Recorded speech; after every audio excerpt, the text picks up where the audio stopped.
Hey, everybody. Thanks for tuning in to the Life Overhaul podcast. I'm Julie Nygaard, host of the show and author of a book called Life Overhaul, What Are You Waiting For? If you've been following along with this particular series, I'm reading the book chapter by chapter, although normally it's interviews with people that have gone through major life overhauls, and they share their techniques and who they reached out to and what they did to get through those. So hopefully any of us that are going through that can use some of their strategies to get through successfully, because a life overhaul can be a major event. I'm kind of in the midst of one of them now. I've done a couple before this. And sometimes it's because you have to do it, or sometimes you just choose to do something completely different. So the book is all about how to do that, kind of a step-by-step guide, and I decided to read it. In case you don't want to buy it, you can just follow along. If you have been following along, you'll know that you need a notebook or something to write in, because we're doing these exercises that'll help you discover who you are now, what characteristics you have that you need to change, and where you're headed. So there's some exercises. Now, chapter 8 of the book is called Gratitude, the Hidden Necessity, and that's what I'm going to be reading today. So let's just jump right into it. Get your notebook and let's go. It's challenging to be grateful before you've received the life or material possessions that you're working to create. It's much easier to focus on reality, to complain about lack, and to feel as if you have nothing when you truly have nothing. Is it even possible to be in a state of gratitude when all of your problems are still in your current life? There are thousands of self-help gurus, each with their own techniques, but they almost all concur on one thing: the idea that you must be grateful to receive more of anything. Imagine living on a planet where whatever you thought about manifested instantly. It seems magnificent on first review. You could literally create whatever you want just by thinking about it, which would be great if you had total control of every thought. But most people never even monitor a few minutes of their own thoughts, much less an entire day. You might be able to create some grand possessions and adventures in the beginning, but as soon as you relax, every thought that drifts into your mind would become real. It would be a total nightmare. You'd be creating your unmonitored thoughts minute by minute and fighting to get a hold of your life. Fortunately, it takes much longer than a few minutes to manifest what we think about. It takes time, focused thought, words, actions, and a commitment of consistency to get what you want to happen. Gratitude is a key part of the picture. In fact, gratitude is often the missing piece of the puzzle for people working to create change. When you're grateful, it signifies energetically that you're thinking in a way as if you already have what you want. Without that piece, you just keep working toward what you want, but you never complete your project. For example, let's say you have discipline, drive, determination, and focus. You're obviously going to get something accomplished, but without gratitude, you never feel as though anything is ever complete. You might work hard, achieve major advances, start companies, overcome addictions, resolve health issues. The list goes on and on. But if you don't take a moment to be grateful, no matter what you accomplish, you will never feel like it's enough. Gratitude is a pause in time, a moment to appreciate your achievements, whether small or large, and to acknowledge that you have made progress. Being grateful is the only way to feel complete about what you're doing and is an absolute necessity for creating anything. Gratitude is easy to forget because it comes from within. It seems like it should be a natural part of who we are, but instead we have to learn it. Society doesn't encourage gratitude, and in fact it perpetuates the opposite, lack. All day we're bombarded with ads that are designed to make us feel like we don't have enough, we're not pretty enough, we're not smart enough, we don't have a good enough job, not strong enough, and on and on.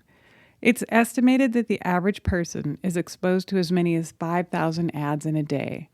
Social media has made it even worse because now comparison to others is the norm. We end up focusing on everything that's missing in life rather than everything we have, and unhappiness is the end result. People might tell you to take a moment to be grateful, like this book is doing right now, but until you do it yourself, you're still missing that piece.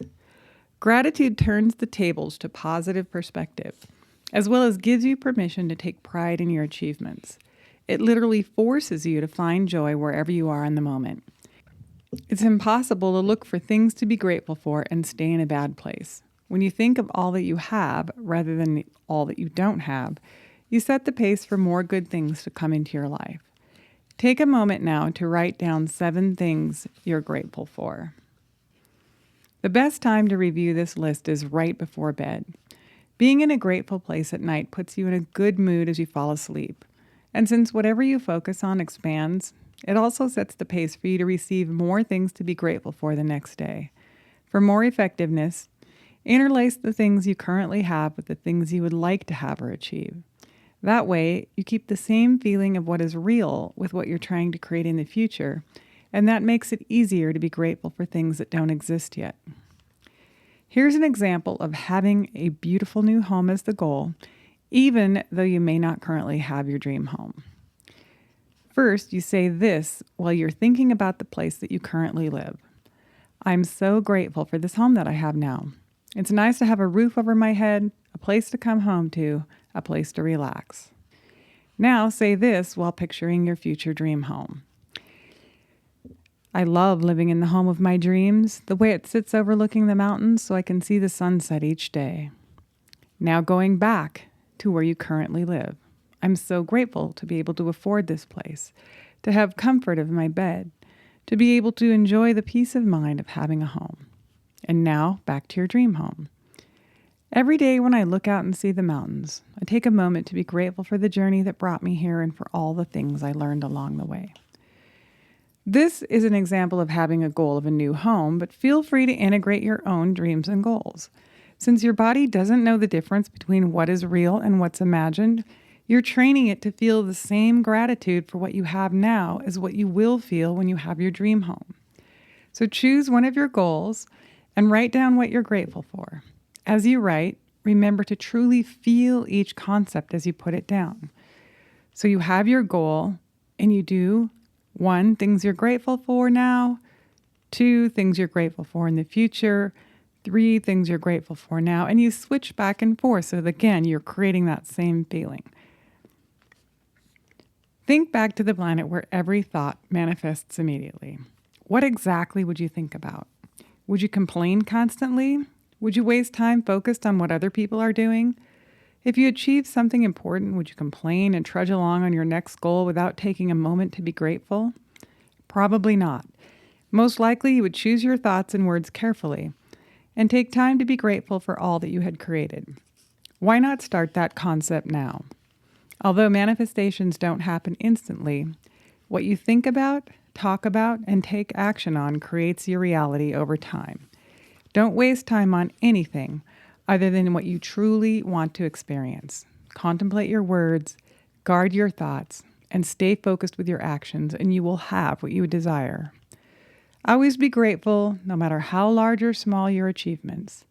Gratitude begets more things to be grateful for, just as complaining will bring more things to complain about. Consider embracing this wonderful quote as a way of living.